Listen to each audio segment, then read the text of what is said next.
Hi everyone, so I'm here to talk about this foundation today. It's from About Face. It is the Performer. I hate brands doing this, the foundation, the Performer.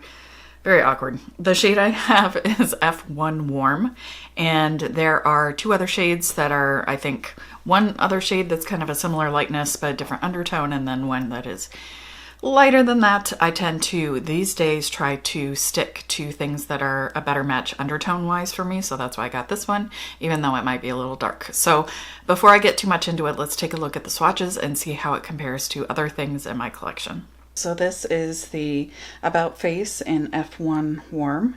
This is NARS Soft Matte in Siberia. Lancome Teint Idole Ultra in 95W. This one's new to me and I've only worn it once or twice. It's a Smashbox Always On in F10 Warm. And this is, I have several drugstore options that are kind of similar. This is the L'Oreal Infallible Freshwear in 400. This is the e.l.f. Soft Glam Satin Foundation in 12 Fair Warm. A few lighter options that match me a little bit better. The Clinique Beyond Perfecting in CN 0.5. MAC Studio Fix in NC5. This is after they changed it to make NC5 lighter than NC10, which it wasn't when it first came out. And lastly, this one's the least yellow, and this one I believe is discontinued. This is the old Smashbox Studio Skin in 0.1, so it's a little bit less yellow and a little bit lighter.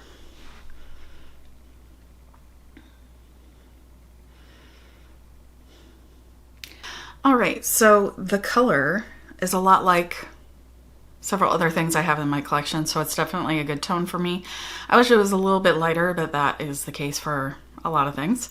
But because I'm not trying to match my neck or my hands or the rest of me, it's okay. It's a good shade for canceling out some of that redness and just kind of evening my skin tone out. It's not going to be, it's a little darker than my neck, but I'm okay with that. I like light to medium coverage, so I'm not trying to have a perfect match anyway, so it's not super noticeable if it's not a perfect match. And I am 45 years old, so I'm looking for things that don't crease and that also don't look like really heavy and cakey and dry. My skin is not as tight as it used to be. It's a little bit looser, and I feel like the heavier products can really kind of exaggerate that, and especially if they look kind of dry. So this is definitely the opposite end of the spectrum as far as looking dry. Yesterday, I only set it with a damp sponge and my all-time favorite NARS Light Reflecting Setting Powder Pressed. And it didn't crease, which is great, but it looked kind of, even after setting my whole face, it still looked pretty glowy. And then throughout the day, as the natural oils came through, my chin, my nose, and my forehead looked shinier and shinier and shinier. So, you know, it's fine. You can blot with a blotting sheet, whatever. It's a little bit more glowy than I prefer. It does say it has a bunch of moisturizing stuff in it. I think it's supposed to be kind of a skin like satin type finish, and it does seem to be those things. It looked really nice and felt nice when I had it set down that way. Today, what I tried to do is set with a more kind of matte powder, and I use the e.l.f. Cosmetics Bye Bye Pores Loose Powder, and I was quite generous with it, hoping that, like my T-zone, it might look a little dry at first, but then it would kind of everything would warm up throughout the day and just look a little bit natural and less oily. So that's kind of the plan. So in the demo today, I applied with a sponge and with fingers. And with the sponge, I feel like I was not able to get much coverage. So I thought, you know, this is kind of the formulation and everything sounds similar to what the Lisa Eldridge skin tint was saying, you know, lots of moisturizing ingredients, skincare, etc. So maybe I should try doing it with my fingers. Definitely got more coverage that way, and so I did one side with fingers, one side with the sponge, and it's like I couldn't get quite enough coverage on my right cheek here. I felt like, so I went back and tried to pat some in, and that was the sponge side, and it still didn't quite look right. And then when I went to go set the powder, when you like really fully set with a more matte powder, it's going to show all the problems with your application. And I definitely could see places on the side where I applied with my hands where it just was like, it didn't, I thought I really tapped it in carefully, and there were still some areas where I felt like you could see like where my hands had been. So I feel like for me, not a great option for using hands. I think I would default to the sponge because then I can just like try to build up a little. I think the trick with this one is to build it up while it's still very wet and hasn't really set at all. It doesn't like really set down like a long wearing foundation or anything, but it does, I think, set up a little bit. And when I have tried to go over it or tried to blend it after the fact, after it's been a couple minutes, then it seemed to just like the sponge or my hand just kind of picked up the product as opposed to blending it or getting a little bit more on. I feel like it worked a little bit better for me in the winter, and that's when I believe, or at least in the cooler weather, I think that's when I originally had tried it, and I didn't have any like super strong feelings about it. I thought it was nice. I just never got around to making a video.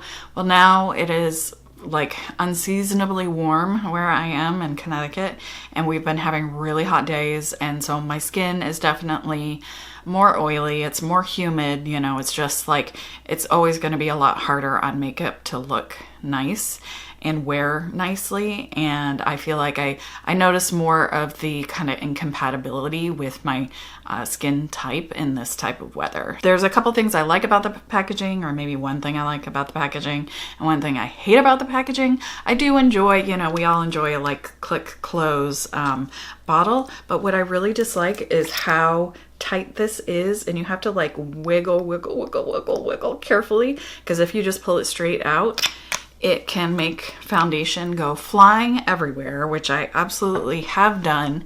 And anytime I have to worry about a foundation like splattering on my clothes, I am unhappy. So I really wish they would change that packaging. There's plenty of other doe foots where they like, the part where they kind of have the tightest fit is still, you pass through it and it's not like you don't have to pull so hard that you might like yank the whole thing out, but it will be like further down in the bottle. So if there's any sort of like splattering, it's contained within the bottle, and then you just take it out, you know?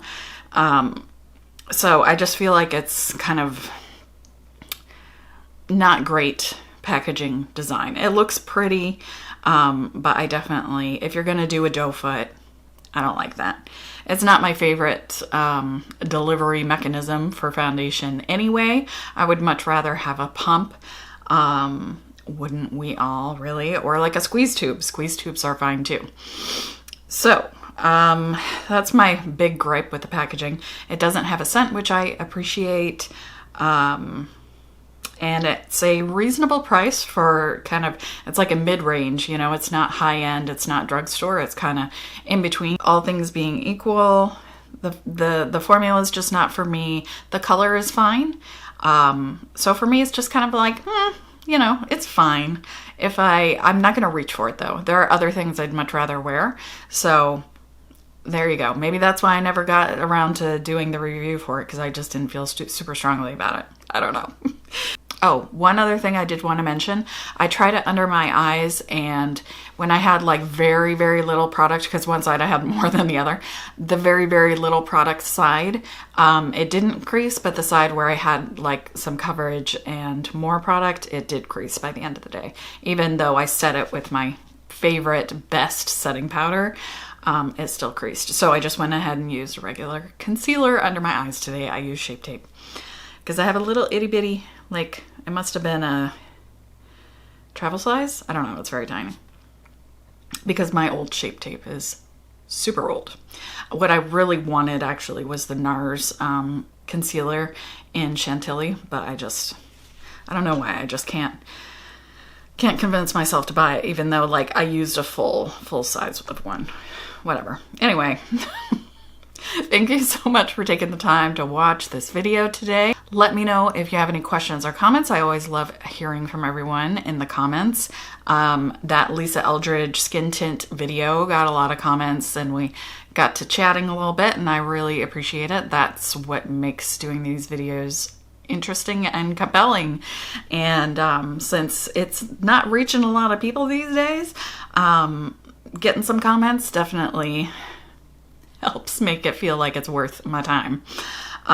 So thank you for taking the time to watch the video. I hope you're having a good one, and I'll see you soon. 1, 2, 3, 4, 5, 6, 7, 8, 9. Oh.